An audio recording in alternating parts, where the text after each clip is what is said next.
Hello and welcome to another episode of Between the Covers. Thank you so much for joining. As you're watching, if you're watching for the first time, who am I and what is this show about? My name is Daniela Blecknar. I am an author, book journey mentor, and founder of a company called Conscious Dreams Publishing. We work with authors from all over the world to help them to get their powerful messages and stories out there in the form of books. On the bookshelf behind me here is just some of the 350 books that we've published over the last 9 years. I'm absolutely passionate about providing a platform for unseen, unheard authors so they can have their voices heard and stories shared, so they can educate, inspire, transform, entertain, empower for generations to come. So before I introduce my guest, I'm going to tell you a bit about the show and why it's called Between the Covers. This show is called Between the Covers because it's all about understanding what goes on between the covers of writing, creating, publishing, distributing, and promoting a book. Now, did you know 85% of people in the world want to publish a book? Out of 85% of people, only 5% go on to fulfill their dreams. And publishing a book really is a journey. So it's about finding out what goes on between the covers of that journey. So this is a very interactive show. As you're coming into the broadcast, please do say hello, share this out to your network. If you find this of worth and value, how can you not? You never know who's going to inspire to become an author after this awesome interview. So please do share this out, interact. If you have any questions for our fantabulous guest today, you can throw them up and I will ask them. So let me turn this music down. I guess you're wondering, who is this guest that we have today? So I'm going to read a little bit from her bio. Her name is Esme. Esme is a 13-year-old girl who enjoys Pokémon, anime, and collecting crystals. In her spare time, she plays video games, collects Pokémon cards, and watches anime. She wrote this book because she wanted to create something for children to enjoy. Now, if you're wondering why on earth do you like my Christmas jumper? Why on earth I'm wearing a Christmas jumper in this boiling hot weather and book earrings? It's because I always dress in theme. This book is called The Christmas Mouse, so I have to be festive. Okay, so shall we welcome the awesome and amazing Esme here, who is the author of A Christmas Mouse. If you're watching, please give us some emojis. Let's see them go up and down the screen. Hey, Esme, how are you? I am great. How are you? Brilliant. I'm brilliant. Thank you. So how does it feel to be a published author? I saw your video of you opening the book. Like, talk us through how that felt. It was amazing. Obviously, first time writing a book. It's best experience ever. Amazing. So you've got some people I'm going to say hello to. I'm going to highlight some comments here as well. You've got some good support here with you. We've got Jay saying hello.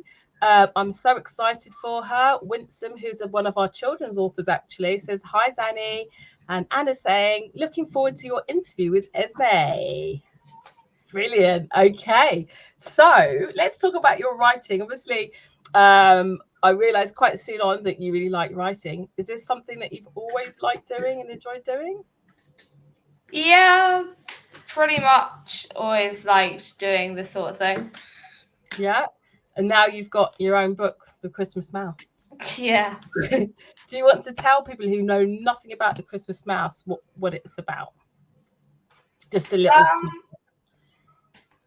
Basically, it's about a family of mice who have an unexpected visitor on a cold Christmas day.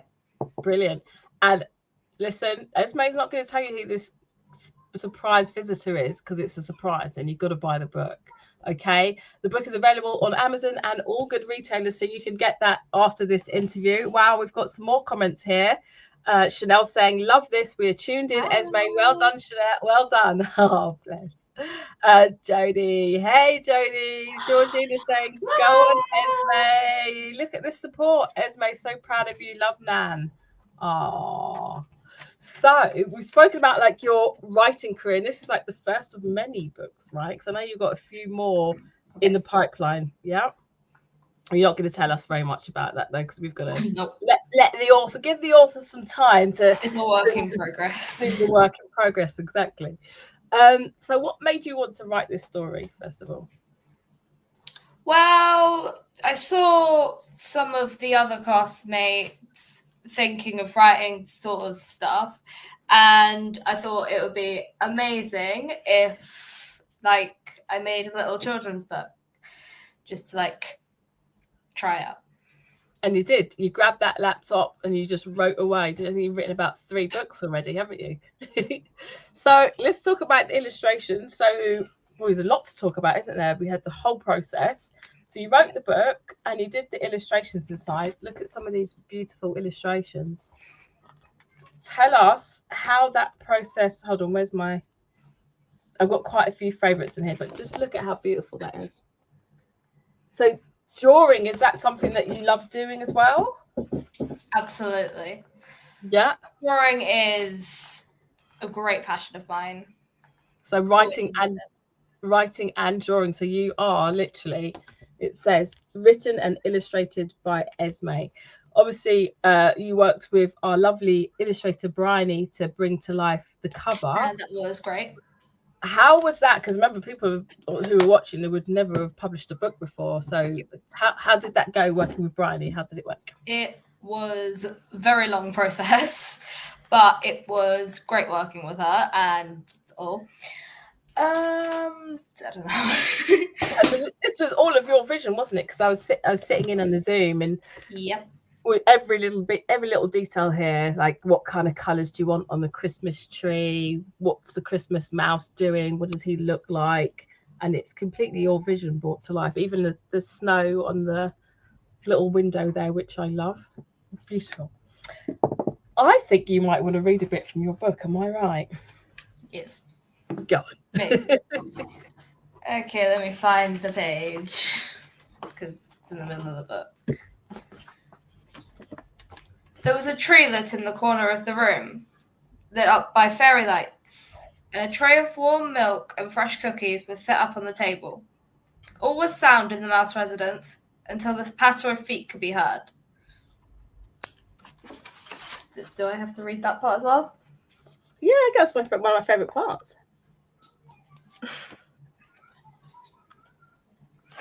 Fine. Pat, pat, pat. Could it be? Pat, pat, pat. Really? Pat, pat, pat. Brilliant. If you're watching, please, I want to see those fire emojis going up and down. Absolutely love that. I love the imagery there. I could really imagine what it's like being in that room lit up by fairy lights, the tree lit up by fairy lights, and you've got the sound, the patter of feet. So Esme and I also do English. You have English sessions with me, and we were looking at some of the literary devices you used in your own book, right? Why look at other people's work when you can look at your own? So what technique? Let's see if anyone in the audience knows first. And I won't read it out, and I know you can't see the comments. Does anyone know what technique pat might be? I can.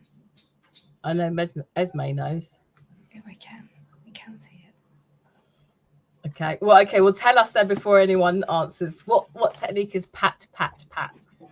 Alliteration. Alliteration! Hooray! If you watch, who can tell me what alliteration is? It's turning into an English lesson now. Okay, Hayley's given an example. Burping a baby. Yeah. Brilliant. Okay, tell us, Esme. You can tell us what alliteration is. What is alliteration? Alliteration is when 2 words have the same letter before. Yes, that one. Excellent. Dancing Danny, pat. Absolutely amazing. Brilliant. Okay, I'm going to read some more comments that you've got here because I don't want to miss them. Ooh. Jodie's saying, wow. Judy saying, hi, Esme. So proud of you. Love, Nan. Boss It Live is saying good evening. She trains people of how to do interviews and speak in front of the camera. Actually, she's fantastic. Esme, my niece cannot wait to read your book. For me to read your book with her. Lovely. She is so talented. 100%. Tell us, Esme. Yeah, brilliant. You've got lots of support here. And if you're watching, if you have any questions for Esme, this is your time because I've got loads. Okay, so make sure you just type them up on the screen if you've got any questions. Do you have a favorite part in the book?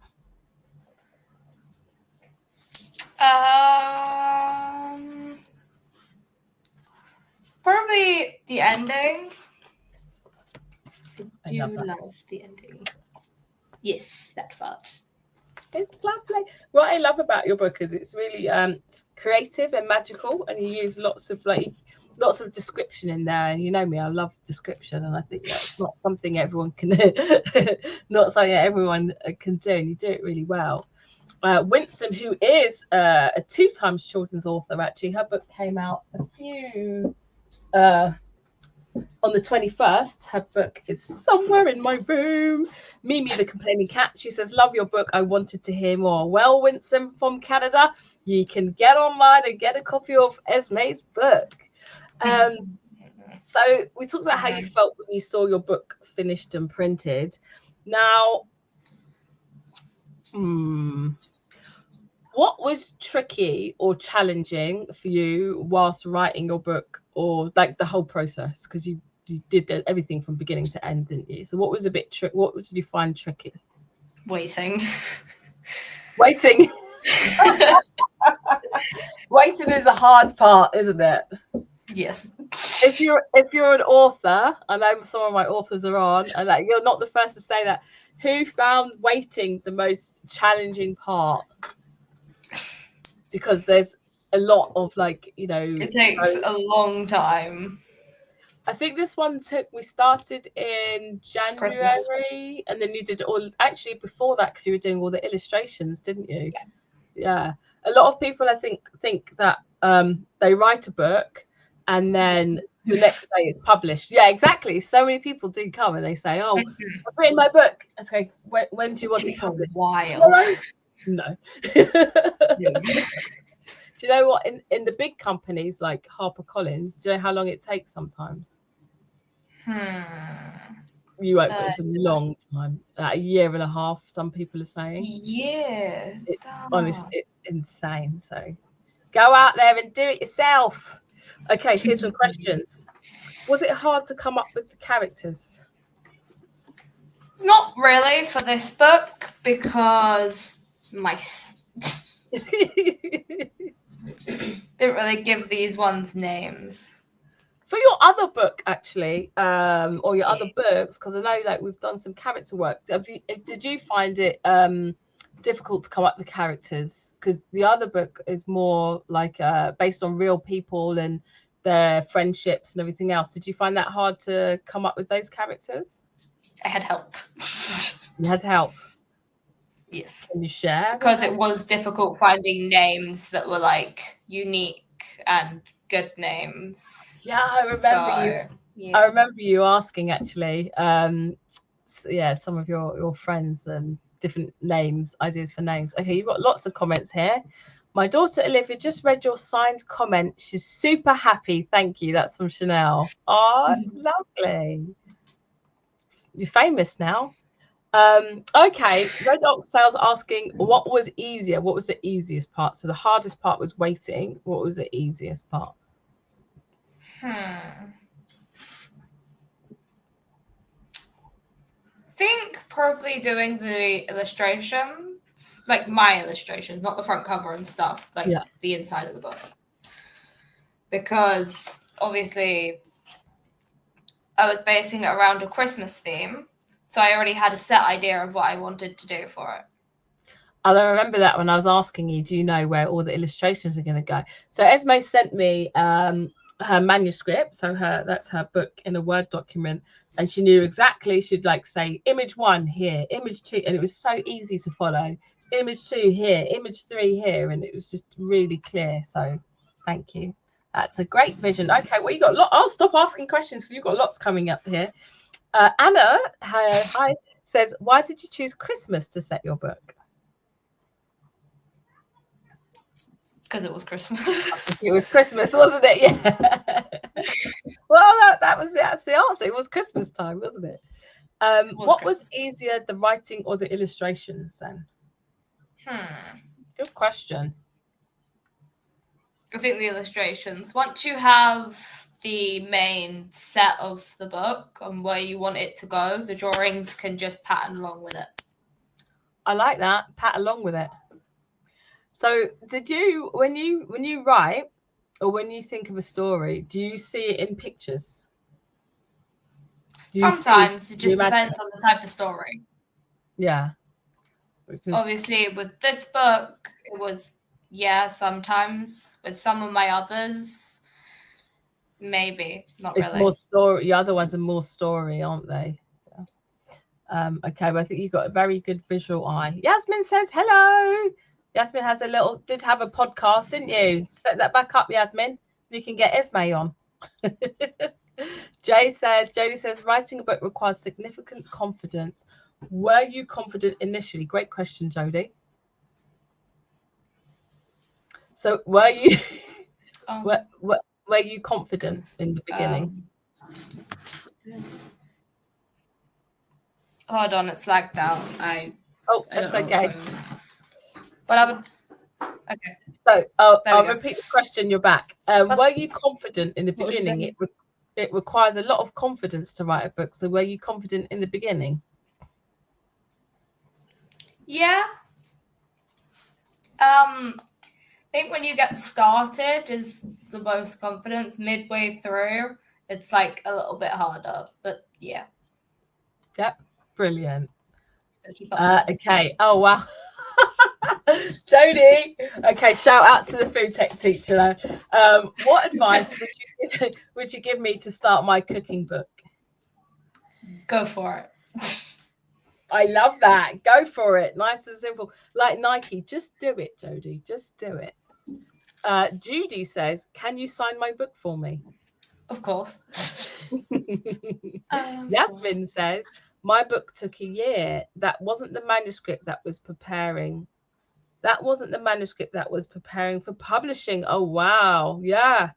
That it can take a very long time to, like, you finish your book, and sometimes the editing can take a significant amount of time. But then even when you've finished your book is edited, it can take a long time to prepare for the whole publishing process. So you have demonstrated great patience, Esme, but luckily it wasn't a year. Okay, Jodie says, Amazon is giving me trouble. Is there anywhere else I can purchase your book? I don't know. What we can do, what we discussed is, Jodie, I can talk to you separately, but what we can do is we can order a batch for you, and then you can sell them directly. We could add them on the Conscious Streams website, but we'll make sure we get you a copy. It is on, I wonder if it's on Waterstones. It should be on all good retailers, but we'll sort you out. Are you looking to do more animal themed stories? Yeah, maybe a mixture of human and animal stories in the same book. I love that. Are they talking animals? I love talking. Not revealing too much. Okay. Talk to Fluffy Chick about getting the podcast online. Okay, so Yasmin has a podcast with someone called Fluffy Chick, who's also known as Beverly, and I keep saying to them they have to keep start their podcast up again so you can interview lots of really cool people. Winsome, will it be available here in Canada? Yes, it is indeed. It's available worldwide, so you can get a copy there from Canada. Amazing. And what would be great if you do get a copy of the book, if you could take a picture of yourself holding the book. If you don't mind it being on social media, that would be great. But we'd love to see your copy, your books. We'd love to see a photo of you holding Esme's book. That's what I'm trying to say. Okay, have you any plans for a sequel or a next book? not a sequel, but another book. I have a few more that I'm hoping to come out. Perfect. You got a couple under your hat there, Esme, haven't you? Mm-hmm. Oh, I'm so proud of her. #tears. Oh, I'm so excited. Oh, this is lovely. You've done amazing. Like, this is your first interview. I mean, this is like a completely new experience, writing a book and obviously now doing an interview. How do you feel? Nervous. Well, it's not showing. You're taking in your stride and you're doing extremely well. Is there anything? I've got 2 more questions for you. Is there anything that you learned about yourself through the process of writing and publishing a book until now? Not really. I learned that it's great. It's a great thing to publish a book. And that you're very patient. Didn't complain once. Okay, so I guess you kind of answered this for Jodie, but I'd like to hear a little bit more. Imagine you're in a nursery school and you're reading your book to other little children who are looking at you like, oh wow, she's written a book, I'd love to do that. But maybe they feel like a bit insecure, like, oh, who am I? You know, maybe it's not going to be good enough, or, you know, I hate spelling. What would you say to them? Absolutely, as I said earlier, go for it. You'll never know whether you're good or not, and if you're not, maybe it's just not your thing and you can try something else, like art or something, because that always helps in books as well. That's brilliant. Yeah, can we please give her a round of applause for that amazing advice? Honestly, do you know what? Sometimes I think some people are so scared to try something because they're so scared they're going to fail. But actually, it's okay to say, look, I tried and it wasn't for me. I can try something else. But you're never going to know if you don't try. That is really wise. It's a really good thing for you to have said there. Brilliant. Jodie's going to definitely take a photo as soon as she gets her copy. Brilliant. You should feel proud. I know we're all so proud of you, sweetheart, says Hayley. You've got lots of supporters here. Chanel's going, oh. Hayley's giving you some claps. Jodie says, love that. Listen, everybody who's come on, you've been so wonderful and supportive.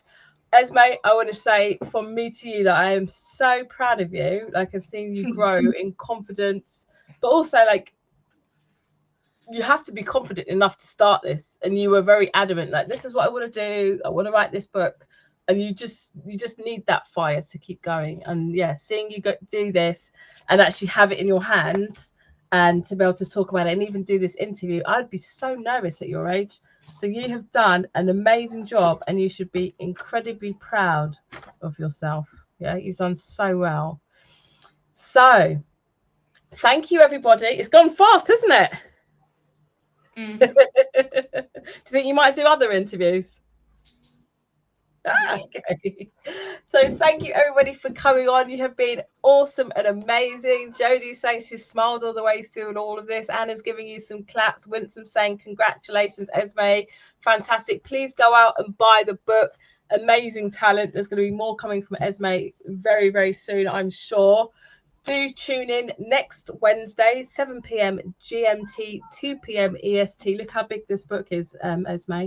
This book was written by Helen Allenson and Della Judd, the daughter and granddaughter of RAF soldier John Teague, and their book Air Raids and RAF Days is coming out on VE Day on the 8th of May. Tune in on the 7th of May, 7 p.m. GMT, 2 p.m. EST. Any last words from you, Esme, to your fans? Bye, everybody. Right, Esme, stay on. I'm going to end this live for everybody and we're going to stay on. All right, everyone, take care. Bye. Bye.